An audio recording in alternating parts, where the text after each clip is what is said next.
क्या आपको भी पढ़ाई करते करते नींद आ जाती है?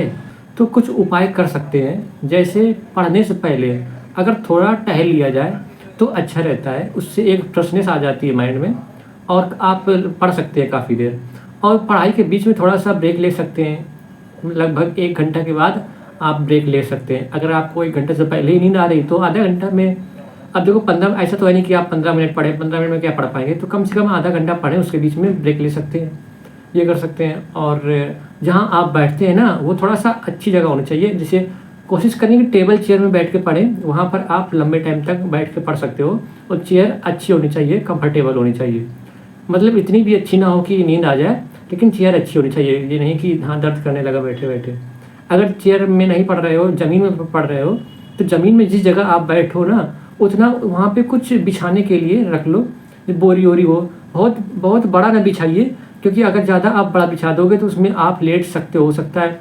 नहीं, कभी-कभी मन करता है लेट जाते हैं पढ़ते-पढ़ते, जैसे बगल में बेड है, तो आपको लगेगा हाँ, पढ़ रहे हैं तो लेट जाते हैं, तो वहाँ पे लेटने की जगह ना हो तो ज़्यादा सही है। अब अपने बैठने के एरिया के हिसाब से ही उसको बिछाइए, ये कर सकते हो। और जिस लाइट में पढ़ रहे हो वो लाइट थोड़ी तेज़ होनी चाहिए। मैंने देखा है ना कि धीमी लाइट में भी नींद आती है पढ़ने में, तो एक कारण ये भी हो सकता है। अगर आपको नींद आती है तो शायद आपकी लाइट धीमी हो। उसको थोड़ा-सा तेज़ रखिए, मतलब कम्फ़र्ट हो आँखों के लिए, बहुत ज़्यादा तेज़ भी ना हो, लेकिन हाँ, ठीक-ठाक होनी चाहिए।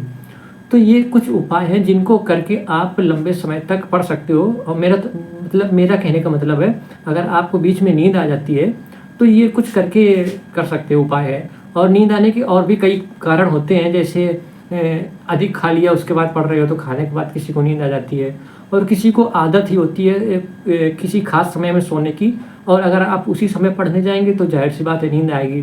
किसी-किसी को आदत हो जाती है दोपहर में सोने की, तो अगर दोपहर में सोने की आदत है तो उस टाइम तो नींद आएगी। और फिर अगर आपको उस टाइम पढ़ना है, एग्ज़ाम पास आ रहे हैं, तो क्या करोगे? तो उस टाइम आप सोइए ना। देखो, पढ़ाई तो नहीं कर पाओगे क्योंकि उस टाइम आपको नींद आएगी। तो उस टाइम कुछ और करो, कोई गेम खेल लो, मतलब बस पहले कुछ दिन तो वो नींद जो आदत है तुम्हारी सोने वाली, वो आदत ख़त्म करनी है। तो थोड़ा-सा पढ़ो, या फिर कोई कहानी पढ़ो, स्टोरी पढ़ो, कोई वीडियो ही देखो फ़ोन में। जब धीरे-धीरे वो सोने वाली आदत ख़त्म हो जाएगी दोपहर में या जिस टाइम तुम्हें पढ़ना है, उसके बाद आप धीरे-धीरे पढ़ना स्टार्ट कर सकते हो, हैं? एक ये हो सकता है। और नींद आने का कुछ, जैसे बोलते हैं ना, गरिष्ठ भोजन ना करो या फ़ास्ट फूड वग़ैरह ना करो। ज़्यादा ऑयली खाने से नींद आती है, मैंने ये आज़माया भी है। ज़्यादा ऑयली खाओगे तो उसमें नींद ज़्यादा आती है, तो वो कम खाओ। फ्रूट्स खाओ, हरी सब्ज़ी खाओ, सादा भोजन करो, ये ज़्यादा अच्छा होता है शरीर के लिए। और नींद आने का एक बड़ा कारण ये भी होता है कि पढ़ाई में मन नहीं लग रहा है। तो पढ़ाई में मन कैसे लगाया जाए, तो वो एक अलग ही टॉपिक हो जाएगा। हम जल्दी ही उस टॉपिक पर भी बात करेंगे कि अगर पढ़ाई में मन नहीं लग रहा है तो पढ़ाई में मन कैसे लगेगा। तो हमारे चैनल को सब्सक्राइब कर लीजिए, क्योंकि हमारा अगला वीडियो यहीं आने वाला है। और धन्यवाद।